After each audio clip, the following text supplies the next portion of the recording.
Hello बच्चों, welcome to my YouTube channel Devika Studies. तो बच्चों, आज की इस वीडियो में हम आपको क्लास 12th केमिस्ट्री के अनसोल्व पेपर के सेट नंबर 3 को करा रहे हैं। तो आज की इस वीडियो में हम लेकर आए हैं क्वेश्चन नंबर 5वां। तो आज हम इसका क ख ग घ चारों पार्ट को कंप्लीट करा देंगे, जो कि कितने नंबर के पूछे जाते हैं। तो ये इसमें 4-4 नंबर के पूछे जाते हैं, ठीक है। और आप अनसोल्व पेपर जरूर ही सॉल्व कीजिए, क्योंकि बच्चों आपके सेट में इन्हीं में से आपको क्वेश्चन 100% चमकेंगे ही चमकेंगे, ठीक है। और आज हैप्पी न्यू ईयर है, तो सब बच्चों को हैप्पी न्यू ईयर मेरी तरफ से। आज हम इसके पार्ट नंबर 4 को लेकर आए हैं। जिसने इसके पार्ट नंबर 1 से 3 तक नहीं देखे तो वो हमारे चैनल पर जाकर वीडियो को जरूर देखे। तो क्वेश्चन नंबर 5वें का क्या पूछा गया था कि इलेक्ट्रोड विभव क्या है, इसको प्रभावित करने वाले कारकों का उल्लेख कीजिए। तो ये बहुत ही आसान क्वेश्चन है और ये पूरे 4 नंबर का पूछा गया था। तो आइए समझते हैं कि आखिर इलेक्ट्रोड विभव क्या है। जब किसी धातु की छड़ को उसी के लवण के विलयन में डुबोते हैं तो धातु की छड़ की सतह पर एक विभव स्थापित हो जाता है, जिसे इलेक्ट्रोड विभव कहते हैं और इसे ई से दर्शाते हैं। तो बच्चों, इलेक्ट्रोड विभव इसे ही कहते हैं। इसमें हमने 2 धातु की छड़ें ली हैं। और कौन सी धातु की ली हैं? तो हमने ली है ये जिंक धातु की, ठीक है, Zn की। तो इन्हें इसी के लवण के विलयन में डुबोना है, मतलब कि जो इसी का ही हो विलयन। यानी अगर ये छड़े आपने किसकी ली हैं? जिंक की ली हैं। तो जो इसका विलयन होगा तो वो होगा जिंक सल्फेट, यानी ZnSO4 के विलयन में उसको डुबो देंगे। तो इनके चारों ओर सतह पर एक क्या उत्पन्न हो जाएगा? तो इनके चारों ओर सतह पर एक विभव उत्पन्न हो जाता है। इसे ही इलेक्ट्रोड विभव कहते हैं। तो आप एग्जाम में लिख कर आओगे, जब किसी धातु की छड़ को उसी के लवण के विलयन में डुबोते हैं तो धातु की छड़ की सतह पर एक विभव स्थापित हो जाता है, जिसे इलेक्ट्रोड विभव कहते हैं और इसे ई से दर्शाते हैं। अब हम आगे देखते हैं कि इलेक्ट्रोड विभव को प्रभावित करने वाले कौन कौन से कारक हैं। तो इसमें सबसे पहला कारक है इलेक्ट्रोड की प्रकृति की। जो ये इलेक्ट्रोड की छड़ है, इसका आखिर नेचर कैसा है। तो आप इसमें लिखोगे, जिस इलेक्ट्रोड की चालकता अधिक होगी तो वह उतना ही अधिक इलेक्ट्रोड विभव उत्पन्न करता है। मतलब जिस भी इलेक्ट्रोड की चालकता अधिक होगी तो वो उतना ही अधिक इलेक्ट्रोड विभव उत्पन्न करता है, ठीक है। अब इसे प्रभावित करने वाला दूसरा कारक है इसका ताप। तो इलेक्ट्रोड विभव का मान ताप पर निर्भर करता है। इलेक्ट्रोड विभव का जो मान है तो वो ताप पर निर्भर करता है, जिससे ताप को बढ़ाने पर इलेक्ट्रोड विभव का मान भी बढ़ जाता है, ठीक है। अगर हम ताप को बढ़ाएंगे तो इलेक्ट्रोड विभव का मान भी क्या होगा? बढ़ जाएगा। अगर हम T को बढ़ाएंगे तो इलेक्ट्रोड विभव E का मान भी क्या हो जाएगा? बढ़ जाएगा, ठीक है। अब इसका कारक है कि इसका तीसरा कारक है सांद्रता। तो बच्चों, सांद्रता बढ़ाने पर इलेक्ट्रोड विभव का मान घटता है। आप ये बात याद रखना कि अगर ताप को बढ़ाएंगे तो इलेक्ट्रोड विभव का मान बढ़ेगा, और अगर हम इसकी सांद्रता को बढ़ाएंगे तो इलेक्ट्रोड विभव का मान क्या होगा? कम होगा, ठीक है। क्योंकि सांद्रता बढ़ाने पर आयनन घट जाता है, जिसके फलस्वरूप जो चालकता है तो वो कम हो जाती है। मतलब इसकी सांद्रता बढ़ाने पर इलेक्ट्रोड विभव का मान घटता है, क्योंकि सांद्रता बढ़ाने पर आयनन घट जाता है, जिसके फलस्वरूप चालकता कम हो जाती है। तो ये था हमारा इलेक्ट्रोड विभव का क्वेश्चन। आइए अब हम इसके अगले क्वेश्चन को देखते हैं। अब अगला क्वेश्चन पूछा गया था कि आणविकता व अभिक्रिया की कोटि में अंतर को उदाहरण सहित समझाइए। तो ये क्वेश्चन भी 4 नंबर का पूछा गया था। तो आप एक तरफ लिखोगे अभिक्रिया की कोटि और दूसरी तरफ आप लिखोगे अभिक्रिया की आणविकता। तो इसके पहले पॉइंट में आप इन दोनों की जो भी परिभाषा है उसको लिखोगे। तो बच्चों, अभिक्रिया की कोटि क्या होती है? तो किसी रासायनिक अभिक्रिया के अभिकारकों की सांद्रता के घातों के योग को अभिक्रिया की कोटि कहते हैं। अब जैसे ये है एक रासायनिक अभिक्रिया A+2B, इससे उत्पाद क्या बना? तो इससे उत्पाद हुआ AB2, ठीक है। तो जो ये वाला होता है इसे कहते हैं अभिकारक, और जो ये वाला होता है इसे कहते हैं उत्पाद। क्या कहेंगे इसे? उत्पाद। की जो भी सीधे हाथ पे हो तो वो होता है उत्पाद, और जो उल्टे हाथ पर होता है उसे कहते हैं अभिकारक। तो ये आपको सिर्फ समझाने के लिए बताया जा रहा है, ठीक है। तो अब ये है, तो अब इसमें पहले हमें निकालना है इसका क्या? वेग। तो वेग कैसे होगा? कि जो अभिकारक होंगे, अभिकारक हैं जैसे ये ए और टू बी, तो अभिकारक ले लिया ए और दूसरा अभिकारक ले लिया। अब इनकी क्या कर दी? अब इनकी कर दी सांद्रता, यानी इन पर लगा दिया कोष्ठक। अगर किसी भी चीज पर कोष्ठक लग जाता है इसका मतलब कि वो उसकी क्या हो जाती है? तो वो उसकी सांद्रता हो जाती है, और साथ में के आ जाएगा, ठीक है।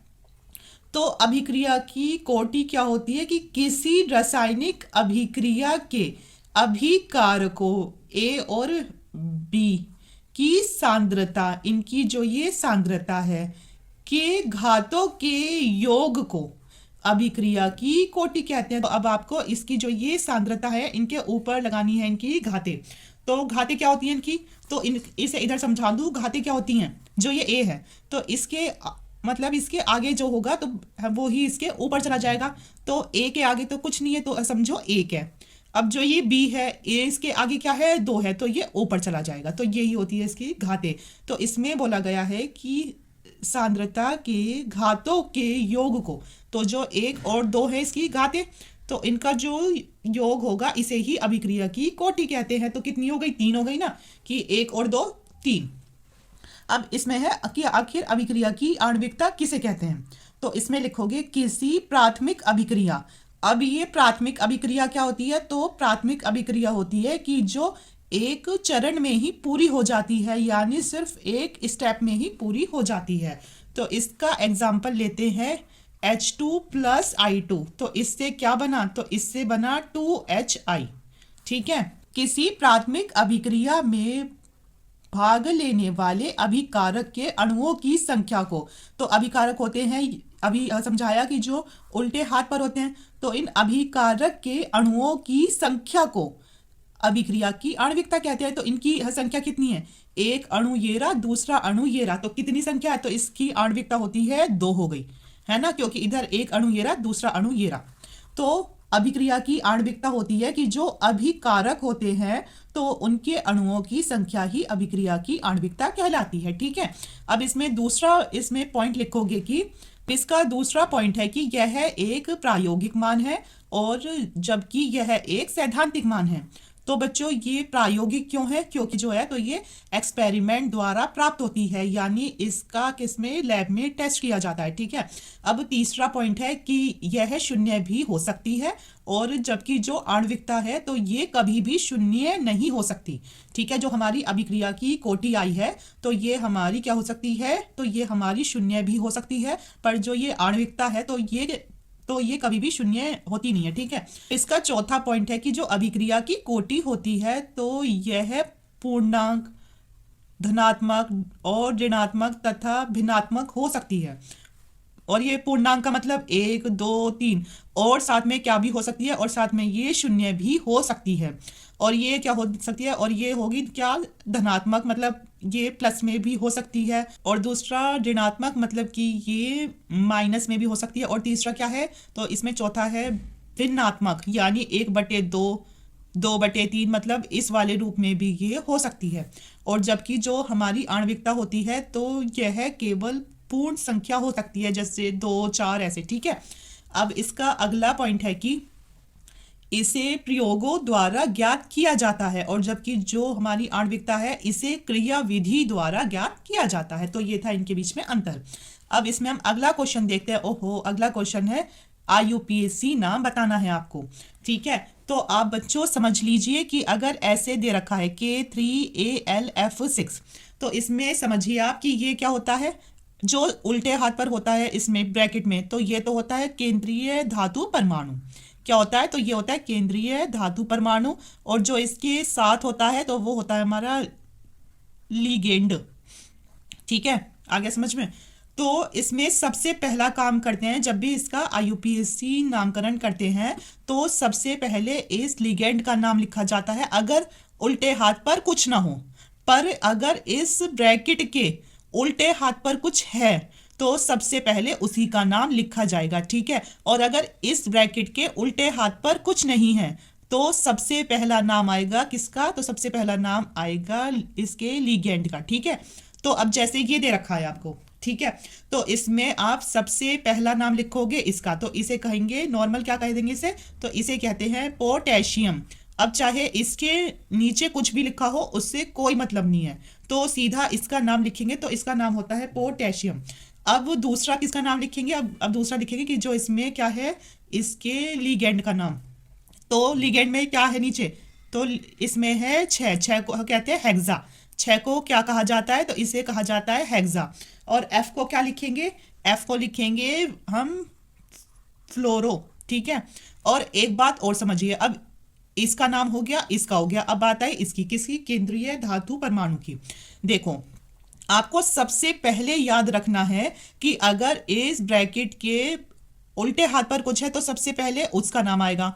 और आपको इसमें दूसरी बात ये याद रखनी है कि अगर ब्रैकेट के उल्टे हाथ पर कुछ है तो जो हम केंद्रीय धातु का नाम लिखेंगे उसमें हम 8 को लगा देंगे, किसे, 8 को, किसे लगा देंगे, 8 को लगा देंगे, ठीक है। अब इसका नाम हो गया, इसका हो गया, तो अब है एल की बारी, तो इसे कहेंगे एल्यूमिनेट। क्या कहेंगे, एल्यूमिनेट, एल्यूमिनेट, यानी इसके इधर क्या लगा देंगे, 8 लगा देंगे, क्या लगाएंगे, 8। तो ये 8 क्यों लगा है, क्योंकि इस ब्रैकेट के उल्टे हाथ पर कुछ है, ठीक है। आगे इतना समझ में। अब हमें निकालनी है इसकी ऑक्सीकरण संख्या। क्या निकालोगे, ऑक्सीकरण संख्या। और अगर आपको ऑक्सीकरण संख्या निकालनी आती नहीं है तो इसके लिए मैंने एक वीडियो अलग से बना रखी है, तो आप चैनल पर जाकर उसको जरूर देखना। तो इसकी ऑक्सीकरण संख्या निकालनी है आपको। चलो इसकी ऑक्सीकरण संख्या को निकालते हैं। अब जैसे आपको पता है कि ये इसकी पोटेशियम की होती है 1, है ना। और याद रखना कि जो भी हमारे हैलोजन होते हैं, तो हैलोजन कौन कौन से होते हैं, FCl Bri, इन्हें चारों को तो एकदम सेट कर लीजिए माइंड में कि ये हमारे हैलोजन होते हैं। तो जो इनकी ऑक्सीकरण संख्या होती है तो इनकी होती है -1, और यहाँ इसमें से कौन सा आ रहा है, F आ रहा है, तो इसकी ऑक्सीकरण संख्या क्या होगी, तो F की होगी -1, ठीक है। चलो अब इसकी ऑक्सीकरण संख्या इसकी करते हैं, मतलब कि इसकी केंद्रीय धातु परमाणु की निकालते हैं। तो सबसे पहले करेंगे इसकी, पोटेशियम की होती है 1, है ना, 1 हो गई। 1 में किसकी होनी है, गुना 3 की, ठीक है, प्लस इसकी होगी x, क्योंकि हमें इसकी ऑक्सीकरण संख्या को निकालना है। अब f की होती है कितनी, तो f की होती है -1, और कितने की, गुना 6 की, बराबर 0। तो आ जाएगा इसमें 3 एकम 3 प्लस x प्लस इसमें आएगा 6 एकम 6, वो भी किसका, -6, बराबर 0 के। तो हो गया 3 प्लस x माइनस 6 बराबर 0 के। अब अगर इस 6 में से 3 को घटाएंगे तो कितना आएगा, तो आएगा हमारा इसमें -3 बराबर 0 के। अब ये 3 उधर चला जाएगा तो किसका हो जाएगा, तो ये हो जाएगा +3। तो इसकी ऑक्सीकरण संख्या कितनी आई है, 3। तो इसे लिख देंगे 1 डंडा 2 डंडा 3 डंडा। तो ये हो गया इसका आईयूपीएसी नाम, ठीक है। अब बच्चों इसमें अगला क्वेश्चन पूछा गया है, दूसरा क्या, तो इसमें दूसरा क्वेश्चन पूछा गया है कि Fe है, H2O है, Fe है, H2O की होल 6 है, फिर ब्रैकेट बंद है, और फिर है इसमें Cl2। तो अब इसे कैसे करोगे भाई, तो आपको पता है कि H2O क्या है, इसमें लिगेंड है, H2O है जल, जल को आईयूपीएसी में हम कहेंगे एक्वा, क्या, एक्वा। और जो इसकी ऑक्सीकरण संख्या होती है 0 होती है, ठीक है। और अभी आपको समझाया था कि FCl Bri, तो इसमें हमें क्या दिख रहा है, Cl दिख रहा है, तो इसकी ऑक्सीकरण संख्या कितनी है, -1। चलो अब इसका नाम करेंगे पहले। तो आपको समझाया था कि अगर इस ब्रैकेट के उल्टे हाथ पर कुछ है तो सबसे पहले उसका नाम आएगा, पर इसमें तो कुछ नहीं है, तो इसमें सबसे पहले हम लिखेंगे इसका नाम, जो कि क्या है, एक लिगेंड है। तो H2O को क्या लिखा जाता है, तो H2O को लिखा जाता है एक्वा, वो भी कितना, 6 को करेंगे हम या हेक्सा, तो आ जाएगा हेक्सा एक्वा, हेक्सा एक्वा हो गया इसका नाम, हेक्सा एक्वा। अब क्या है, अब इसका नाम, तो Fe क्या होता है, Fe होता है आयरन, Fe होता है आयरन, अब इसकी निकालनी पड़ेगी ऑक्सीकरण संख्या। चलो ऑक्सीकरण संख्या तो आएगी इसकी इधर, और जो हमारा ये है Cl2, तो इसे क्या करते हैं, तो इसे लिखते हैं क्लोराइड। क्या लिखेंगे, क्लोराइड। तो चलिए इसकी ऑक्सीकरण संख्या को निकालते हैं। तो Fe की निकालनी है, H2O की कितनी होती है, 0। तो अगर 6 में 0 की गुना होगी तो फिर देखेंगे 0 ही आएगा। और जबकि Cl की होती है -1, तो कितने हैं Cl2, -1 बराबर 0 के। तो x + 0 प्लस ये कितना हुआ, -2 और बराबर 0। तो x - 2 बराबर 0। तो x बराबर कितना, प्लस के 2 आ जाएगी। तो इसकी ऑक्सीकरण संख्या 1 डंडा और 2 डंडा, बस। तो ये है इसका आंसर। ठीक है, तो इसकी ऑक्सीकरण संख्या है हेक्सा एक्वा आयरन 2 क्लोराइड। ठीक है, अब हम देखेंगे इसका तीसरा क्वेश्चन। तो इसके तीसरे क्वेश्चन में क्या पूछा गया था, तो इसमें पूछा गया था CONH3 की होल 5 और साथ में था Cl और इसके बाहर था SO4। ठीक है, तो बच्चों अब इसमें आपको एक नहीं, इसमें 2 दिख रहे हैं लिगेंड, एक तो ये रहा और एक ये रहा। ठीक है, तो आपको समझाया था Cl की ऑक्सीकरण संख्या -1, और जबकि NH3 को इसमें ये क्या कहते हैं, तो इसे कहते हैं एमीन। क्या कहेंगे, एमीन। NH3 को कहेंगे एमीन। तो और एमीन की होती है 0। जैसे H2O की होती है 0, तो फिर याद रखना एमीन की भी होगी 0। एमीन का मतलब NH3, तो इसकी भी होगी क्या, 0 आ गया। और SO4 की होती है -2। SO4 की होती है -2। चलिए अब इसका नामकरण करते हैं, पर इसमें तो बच्चों 2 लिगेंड है, तो किसका नाम पहले लिखना चाहिए।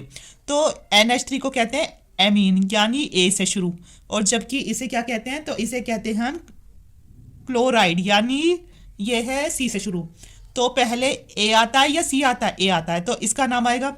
इसके नीचे क्या है, 5 को लिखा जाता है क्या, पेंटा, और एमीन, पेंटा एमीन। ठीक है, तो ये तो हो गया इसका नाम, पेंटा एमीन। और जो Cl है उसको क्या लिखते हैं, तो Cl को लिखते हैं क्लोराइड। Cl हो गया क्लोराइड, हो गया। अब इसका तो नाम हो चुका है, अब आया हमारा CO की बारी। तो CO होता है कोबाल्ट। CO क्या होता है, तो बच्चों CO होता है कोबाल्ट। अब इसके बाद इसकी ऑक्सीकरण संख्या आएगी। अब लिखो SO4 का नाम, तो SO4 का नाम होता है क्या, सल्फेट। अब इसकी ऑक्सीकरण संख्या आपको निकालनी है, तो ऑक्सीकरण संख्या कैसे निकालोगे, हमें x मतलब हमें इसमें इस CO की निकालनी है। NH3 की कितनी होती है, 0, तो 5 गुना 0, प्लस Cl की कितनी होती है, -1, प्लस SO4 की कितनी होती है, -2 और बराबर 0। तो x + 0 और एक में से -1 आ जाएगा, और ये प्लस -2 बराबर 0। तो x कितना हुआ, ये हुआ -3। तो जब ये उधर जाएगा तो हो जाएगा +3। तो इसकी ऑक्सीकरण संख्या होगी 3, 1 2 3 डंडे। तो ये है इसका आंसर। ठीक है, आ गया समझ में। अब इसमें एक और क्वेश्चन पूछा गया था, चौथा क्वेश्चन। तो चौथा क्वेश्चन क्या पूछा गया था, K3FeCN6, K3FeCN6। तो अब इसका कैसे निकालेंगे, तो अब इधर है, पहले इसका नाम नहीं आएगा, पहले जो है उसका नाम लिखो, तो आ जाएगा पोटेशियम। पोटेशियम आ गया, फिर आएगा किसका नाम, लिगेंड का नाम। 6 है तो आ जाएगा हेक्सा, और जो CN है उसे लिखा जाता है साइनो। क्या, साइनो। और Fe क्या होता है, Fe होता है इसमें फेरेट। Fe क्या होता है, Fe होता है फेरेट। 8 क्यों आया है, क्योंकि अब जो हमारा डिब्बा है उसके हाथ मतलब उसके उल्टे हाथ पर कुछ है, इसीलिए जो हमारा केंद्रीय धातु का नाम है उसके पीछे 8 लिखा गया है।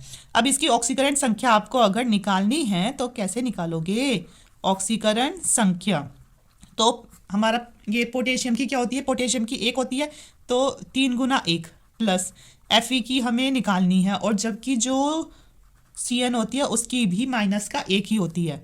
तो 6 गुना -1 बराबर 0 के, तो 3 एकम 3 प्लस x, और या जब माइनस के 6 बराबर 0, तो x अगर 6 में से 3 जाएगा तो आएगा -3, और जब ये -3 बराबर के उधर जाएगा तो हो जाएगा +3। इसका मतलब इसमें आ जाएंगे 3 डंडे, तो यही इसकी हो जाएगा IUPAC नाम। ठीक है, अब अगला क्वेश्चन पूछा गया था कि ग्लूकोज से एनहेक्सेन पेंटा एसिटिल ग्लूकोज और ग्लूकोसाइनोहाइड्रेन तथा ग्लूकोनिक अम्ल बनाने की अभिक्रियाओं के रासायनिक समीकरण लिखिए। तो इसमें केवल इनकी रासायनिक समीकरण ही लिखनी है।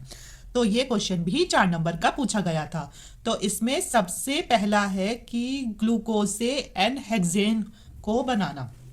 तो बच्चों याद रखना, ग्लूकोज का सूत्र होता है C6H12O6। और जब इसे हम एक खुली उसमें करते हैं श्रृंखला में, तो कैसे लिखते हैं? तो हो जाता है CHO। इसमें शुरू में क्या होता है? CHO यानी एल्डिहाइड समूह। फिर आ जाता है CHO, तो होगा ही होगा, साथ में H लग जाएगा, और कितनी बार? इसमें आ जाएगा 4 बार। ठीक है। अब इसमें एक हाइड्रोजन आया था, अब इसमें भी एक और हाइड्रोजन आएगा, यानी CHOH तो ऐसे ही रहेगा, पर एक और हाइड्रोजन आकर इस पर जुड़ जाएगा, तो हो जाएगा CH2OH। तो ये हमारा ग्लूकोज। ठीक है। तो इससे आपको क्या बनाना है? एन हेक्सेन बनाना है। तो बच्चों ये अभिक्रियाएं आपको सिर्फ जब ही आ सकती है जब आप इनका कई बार रिवीजन करो। और अगर आपने सिर्फ एक ही बार देखी और आप सीधा एग्जाम में चले गए देने इन्हें, और ये आपके सेट में आई, तो फिर आप इसे एग्जाम में कर नहीं पाओगे। तो इसीलिए इनका कई बार रिवीजन कीजिए। तो अब इसे किसके साथ गर्म करेंगे? तो इसे हाइड्रोजन आयोडाइड और साथ में लाल फास्फोरस के साथ क्या किया जाता है? गर्म किया जाता है, जिससे ये अपचयित होकर एन हेक्सेन बना लेता है। तो उसका सूत्र होता है CH3। फिर आ जाएगा बीच में CH2 की 4, और फिर आ जाएगा CH3। मतलब एन हेक्सेन में ऊपर भी होता है CH3, नीचे भी, और जबकि इसमें बीच में एक हाइड्रोजन कम हो जाता है ना। तो ये हो जाएगा एन हेक्सेन। क्या होगा? N hexane. अब इसमें अगला पूछा गया था कि ग्लूकोज से पेंटा एसिटिल ग्लूकोज कैसे बनाओगे? तो एसिटिल का नाम आ रहा है, तो इसका मतलब इसकी क्रिया एसिटिल क्लोराइड से करानी पड़ेगी। किससे? एसिटिल क्लोराइड से करानी पड़ेगी। मतलब कि ग्लूकोज की क्रिया एसिटिल क्लोराइड से कराने पर पेंटा एसिटिल ग्लूकोज प्राप्त होता है। और इससे ये स्पष्ट होता है कि उसमें कितने OH समूह होते हैं? तो उसमें 5 OH समूह होते हैं। तो एसिटिल क्लोराइड का सूत्र होता है CH3COCl। क्या होता है? तो एसिटिल क्लोराइड का सूत्र होता है CH3COCl। तो इसका नाम होता है एसिटिल क्लोराइड। क्या नाम है? Acetyl chloride. और क्योंकि हमें क्या लाना है? पेंटा लाना है, तो इसके हम लेंगे 5 अणु। कितने अणु? तो इसके लेंगे 5 अणु, और साथ में लेंगे क्या? ग्लूकोज में ऊपर होता है एल्डिहाइड समूह यानी CHO, और फिर एक हाइड्रोजन एक्स्ट्रा हो जाता है, CHO ऐसे लिख दिया, एक हाइड्रोजन आ गया, और इसकी क्या होगी? 4 हो गई। अब एक और हाइड्रोजन आएगा, भी इसे ऐसा का ऐसा ही लिख दिया, फिर एक और हाइड्रोजन आया तो H2OH हो गया। ठीक है। तो ये किसका सूत्र है? तो ये है हमारा ग्लूकोज का सूत्र। इसकी क्रिया किससे करा रहे हैं? तो इसकी एसिटिल क्लोराइड के 5 अणु से करा रहे हैं। तो हमें इसमें मिलेगा पेंटा एसिटिल ग्लूकोज। तो ये इसका सूत्र होता है कि जो भी CHO है समूह, तो पहले ये ऐसा का ऐसा ही रहेगा। ठीक है। अब जो इसका है, ये क्या है? CHO है, तो सबसे पहले इसे ही उतार दो, CHO को। आ गया CHO। अब लिखना है COCH3। क्या? COCH3। ठीक है। अब आते हैं नीचे। अब इसमें क्या है? यहाँ तो इसमें है CH2OH, तो इसका H हटा दो। जैसे इसका H हटाकर उसकी जगह करा था COCH3, ऐसे ही इधर भी होएगा कि आ जाएगा CH2O, तो हो गया, और फिर H की जगह आएगा COCH3। तो ये हमारा पेंटा एसिटिल क्लोराइड, पेंटा एसिटिल क्लोराइड नहीं, ग्लूकोज, पेंटा एसिटिल ग्लूकोज। ठीक है। और इसमें से 5 HCl निकल जाता है। अब अगला है कि ग्लूकोज से ग्लूकोज साइनोहाइड्रिन। तो जब भी बात हो रही है किसकी? साइनो की, तो वो होता है CN। तो बच्चों CN को कहते हैं साइनो। तो इसका मतलब इसकी क्रिया हमें किससे करानी है? HCN के साथ। किसके साथ? HCN के साथ कराएंगे। HCN के साथ किसकी क्रिया कराएंगे? ग्लूकोज की। तो जिसमें ऊपर होता है एल्डिहाइड समूह यानी CHO, और फिर इस CHO को ऐसे उतारेंगे, एक हाइड्रोजन जोड़ देंगे और लगा देंगे फिर यहाँ 4। अब इसे ऐसे उतार देंगे CHOH, एक हाइड्रोजन और जोड़ देंगे, तो इसका नाम हो जाएगा हमारा ग्लूकोज। ठीक है, तो इसकी HCN से क्रिया करा रहे हैं। तो अब क्या काम होगा कि इसका जो ये बीच का और नीचे का हिस्सा है, तो ये तो ऐसा का ऐसा ही उतरेगा। CHOOH की आ गया इसमें 4 और साथ में CH2OH ऐसे उतरा। अब जो ऊपर था ये CHO, तो ये खेल करेगा, CH है ऐसे ही कर दिया, एक O है तो ये हाइड्रोजन आकर इस O के साथ चिपक जाएगा इसके ऊपर, OH। और जबकि इसके इसमें पैरों में कौन चिपकेगा, CN। हो गया ना। तो इसी का ही नाम है क्या, ग्लूकोस। क्या इसका नाम, तो इसका नाम है ग्लूकोज। इसमें शुरू में ग्लूकोज इसीलिए लगाया क्योंकि जो इसका नीचे का हिस्सा है वो ऐसा का ऐसी है, ग्लूकोज साइनो। साइनो मतलब इसमें आ जाएगा क्या, CN, और हाइड्रोजन का मतलब OH आ जाएगा। ठीक है, तो आप इनके नाम से भी इन्हें अच्छे से पहचान सकते हो। अब अगला पूछा गया था क्या बनाना है, ग्लूकोज से ग्लूकोनिक अम्ल। और जबकि अम्ल होता है ज़्यादातर COOH, है ना। ग्लूकोनिक अम्ल का मतलब COOH, तो ये भी बहुत आसान है। सबसे पहले ग्लूकोज का सूत्र लिखो, CHO। अब ये CHO ऐसे उतारा, एक हाइड्रोजन लगाया और 4 लिखा, और फिर ये ऐसे उतारा CHOH और एक हाइड्रोजन जोड़ दिया, तो ये हो गया हमारा क्या, ग्लूकोज। तो ये हुआ हमारा ग्लूकोज। अब इसका ऑक्सीकरण कराएंगे, क्या कराएंगे, इसका ऑक्सीकरण कराएंगे किसकी उपस्थिति में, तो इसका ऑक्सीकरण कराया जाएगा ब्रोमीन जल की उपस्थिति में। इसमें ग्लूकोज का ऑक्सीकरण करा जाएगा किसकी उपस्थिति में, तो ये होगा ब्रोमीन जल की उपस्थिति में। तो क्या काम होगा कि जो ये CHO था इसके साथ ये ऑक्सीजन और आकर जुड़ जाएगा, ऐसे COOH हो जाएगा क्योंकि हमें अम्ल आना है लेकर। ठीक है, और ये नीचे का डिट्टो ऐसा ही आएगा, तो होगा CHOOH की 4 और नीचे हो जाएगा CH2OH। ठीक है, तो इसका नाम होता है ग्लूकोनिक अम्ल। इसका नाम क्या होता है, इसी का नाम होता है ग्लूकोनिक अम्ल। तो बच्चों आज की वीडियो में इतना ही, और जिसे भी वीडियो पसंद आ रही हो तो अपने दोस्तों के साथ ज़्यादा से ज़्यादा शेयर कीजिए